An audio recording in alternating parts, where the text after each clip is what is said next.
Hola, ¿qué tal? Vamos a resolver el problema de esta viga en cantilíbero en voladizo que está sujeta a dos cargas concentradas, como pueden ver ustedes en la imagen, y que también tiene rigidez a flexión diferente. En el primer tramo de 2 metros, la rigidez a flexión está dada por el producto E por I1 y en el segundo tramo E por I2. Las cargas son concentradas verticales hacia abajo, una que está en el centro de 10 toneladas y justo en el voladizo de 5 toneladas. El material con el cual está fabricado esta viga es acero, por lo tanto su módulo de elasticidad es 2 por 10 a la 6 kilogramos sobre centímetro cuadrado. Y los momentos de inercia son para la sección 1, 65.960 centímetros cuartos, y para la sección 2, 44.537 centímetros cuartos. Observen ustedes que en el primer tramo, es decir, el producto E por I1, me va a dar el valor más grande de rigidez contra la flexión, ya que en ese punto sabemos que debido a la configuración de apoyos de esta viga, el momento flexionante más grande se va a presentar justo en el empotramiento. Y para controlar las deformaciones en ese punto, necesitamos que la rigidez a flexión sea más grande. Es por eso que en este primer tramo, la rigidez a flexión tiene un valor más grande que en el segundo. El método que vamos a utilizar para resolver este problema va a ser el de área-momento. Veamos cómo podemos aplicarlo. Recuerden ustedes que el método de área-momento es un método en donde nosotros podemos calcular los desplazamientos angulares o desplazamientos lineales, pero de manera relativa. Se define como el primer teorema, que es teta subíndices A, B, igual a la integral definida con límites inferior desde A y límite superior B, de la integral de m sobre EI diferencial de x. Este es el primer teorema y nos permite calcular ángulos relativos entre dos tangentes, una tangente que pasa por el punto A y otra tangente que pasa por el punto B. El ángulo relativo que hay entre ellas se calcula con el primer teorema. Con el segundo teorema vamos a calcular algo que se llama desviación tangencial y se denota con una letra T minúscula con doble subíndice. El primer subíndice hace referencia a un punto sobre la deformada y el segundo subíndice hace referencia a un punto por el cual pasamos una tangente a la curva deformada de la estructura. Y para calcular esta desviación tangencial, el segundo teorema dice que es igual a la integral desde A hasta B de m sobre EI multiplicada por x. Eso es el primer momento estático de área. Bueno, vamos a utilizar esos conceptos para poder calcular desplazamientos angulares y desplazamientos lineales para este caso. Para ello, lo primero que debemos hacer es calcular las reacciones, que como ven ustedes aquí en la imagen, en el empotramiento voy a tener una reacción vertical hacia arriba de 15 toneladas y un momento de 40 toneladas metro. En el método de área-momento yo tengo dos opciones para poder trabajar con él. Una es utilizando áreas directamente de las figuras geométricas simples y momentos estáticos, es decir, de las áreas, es decir, multiplicar la área por sus distancias centroidales a los puntos de referencia. Pero también se puede hacer directamente utilizando las integrales. Aquí vamos a utilizar directamente las integrales para que vean otra forma de cómo se resuelven estos mismos ejercicios. Como vamos a utilizar el método de integrales y necesitamos calcular integrales de área, y recuerden que las integrales aparece el término m sobre EI, yo requiero la ecuación para momento flexionante. Para el problema en cuestión podemos observar que con dos secciones es más que suficiente. La primera le vamos a llamar que va de 0 menor o igual a x1 a 2 metros.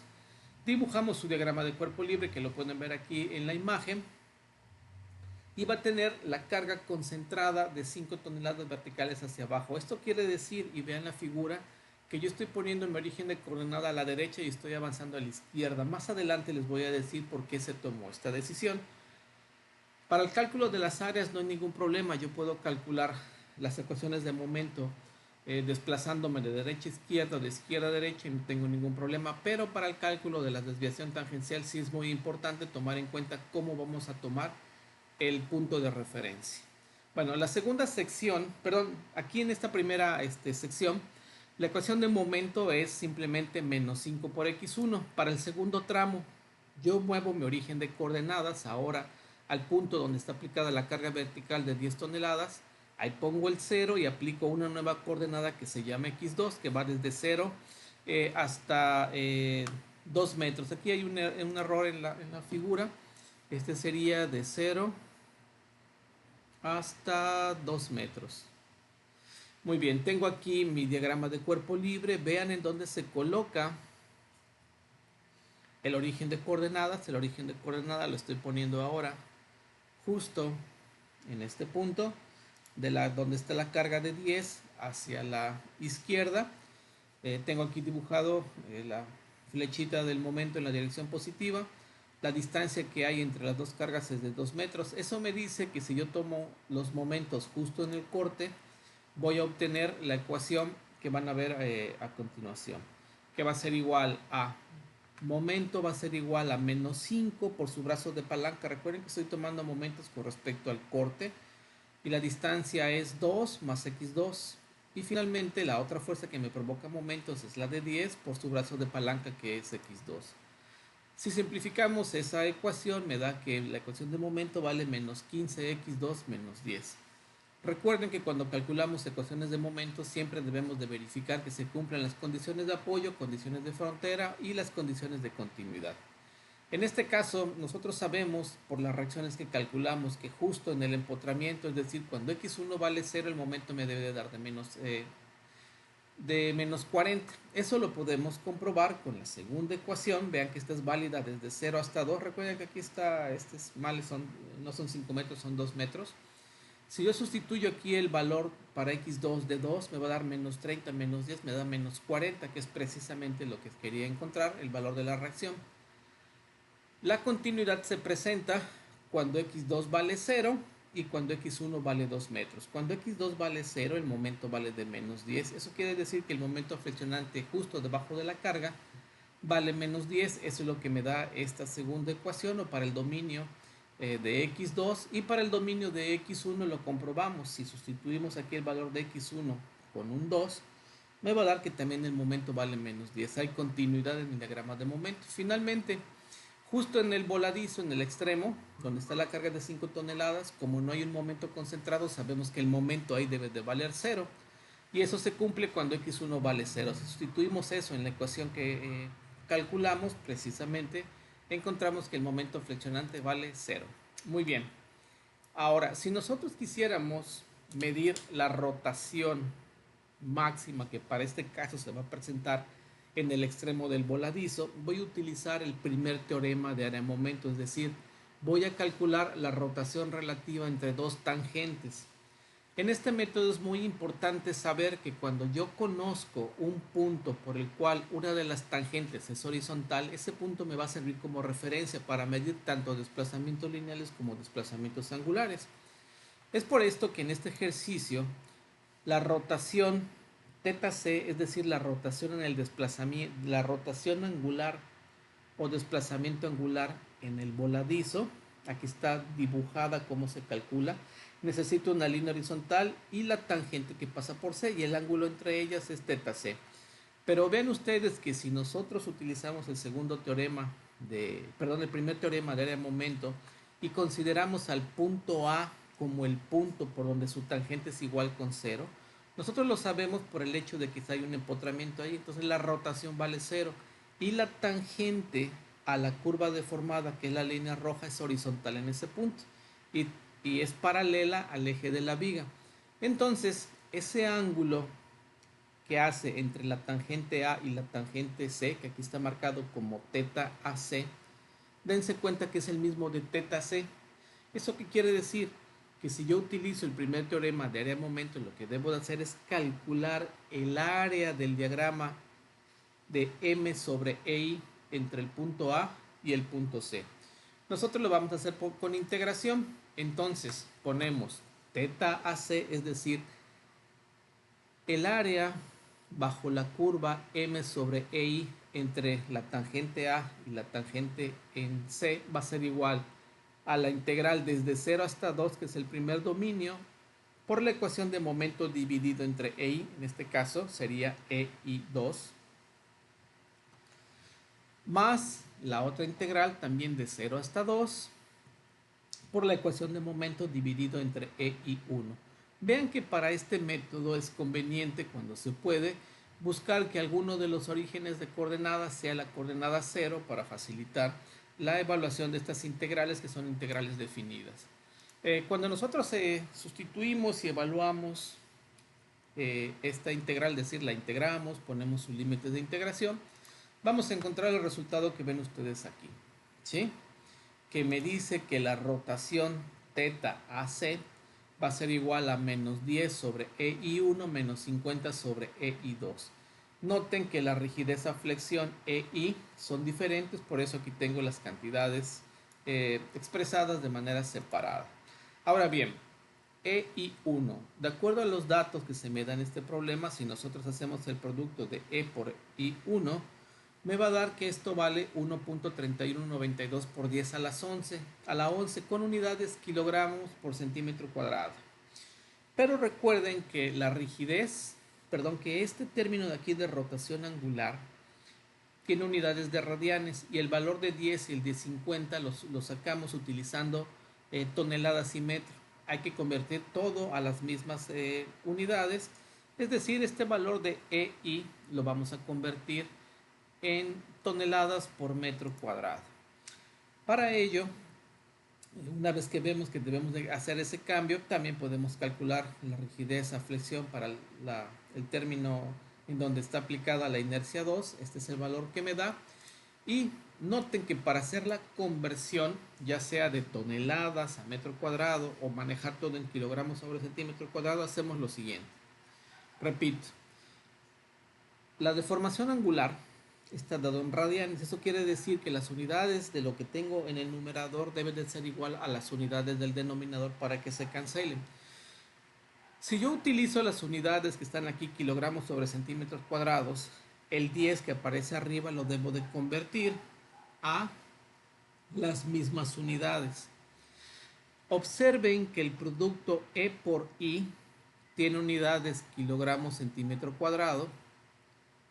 Si el resultado o el cociente no tiene unidades, quiere decir que el numerador debe de tener también unidades kilogramo por centímetro cuadrado.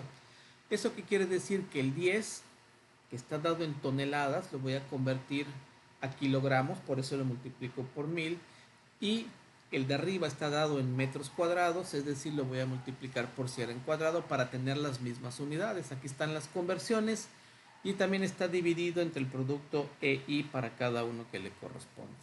Hacemos las operaciones y me queda que la rotación θAC o la rotación en C es de menos 0.004913 radianes. El signo negativo quiere decir que el punto C está girando en el sentido de las manecillas del reloj.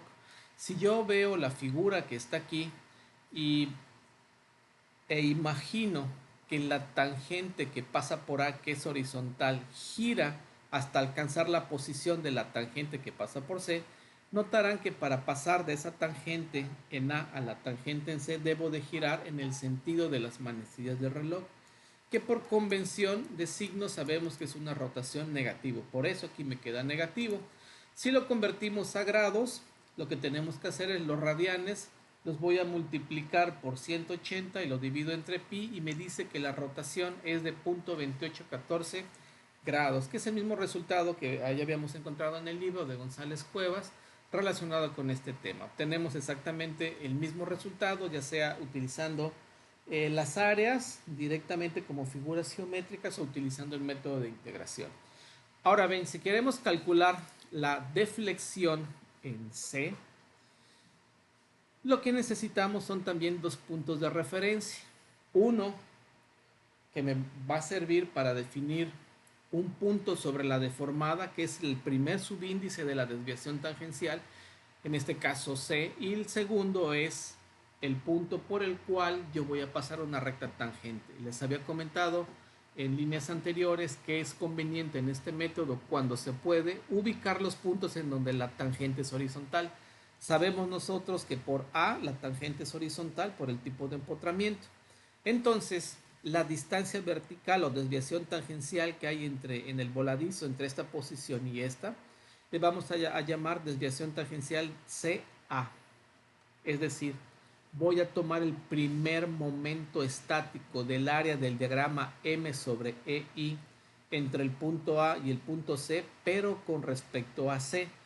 Entonces vean que como yo voy a tomar como punto de referencia C para medir las distancias centroidales, esa es la razón por la cual cuando calculé las ecuaciones de momento decidí avanzar de derecha a izquierda para que de manera natural la X que yo utilizo pues va a ser la que me va a dar y va a ser la que yo voy a utilizar en las integrales. De otra manera, si yo hubiera colocado las ecuaciones de momento avanzando de izquierda hacia la derecha, hubiera tenido el problema de que no voy a tener el mismo sistema de coordenadas.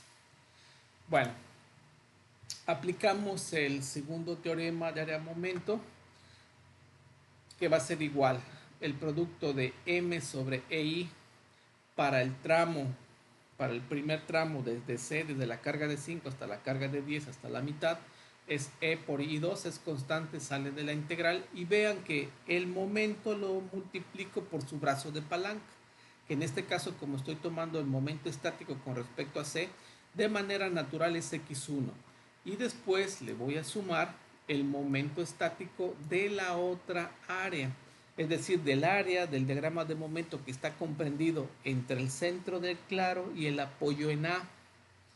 La ecuación de momento es la que ven ustedes aquí, pero ahora la distancia centroidal sería los 2 metros, que son los puntos o la distancia que hay desde C hasta la carga de 10, que está a la mitad, más la coordenada X2. Con esto le quiero decir que a pesar de que en la ecuación, en el teorema dice M sobre EI por X, esa X no quiere decir que siempre se va a manejar esa distancia. Esa X quiere decir que yo debo de adecuarla a la distancia centroidal que voy a utilizar. En este caso es 2 más X2. Una vez que definimos esto, pues realizamos las integrales. Son integrales polinómicas, son de manera directa. Podemos encontrar que esta desviación tangencial de A a C, es decir, esta distancia vertical que me está dando la máxima deflexión o delta C, se reduce a esta expresión, menos 40 sobre 3EI2 menos 160 sobre EI1. Nuevamente, la desviación tangencial me está midiendo desplazamientos verticales, por lo tanto sus unidades deben de ser metros o unidades de longitud.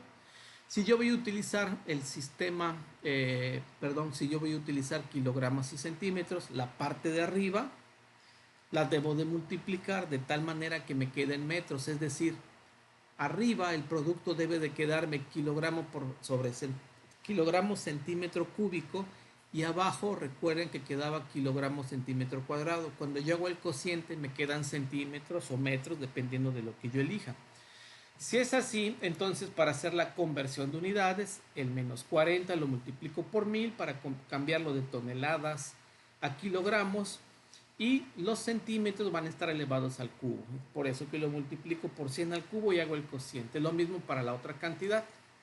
Si simplificamos este resultado, encontramos que la máxima de deflexión tangencial, que en este caso se presenta en el extremo C y que se calculó como T subíndice AC, vale menos 1.3626 centímetros, que es exactamente el mismo resultado que se encuentra en el libro, pero manejando momentos estáticos de áreas. Bueno, con eso concluimos este ejercicio.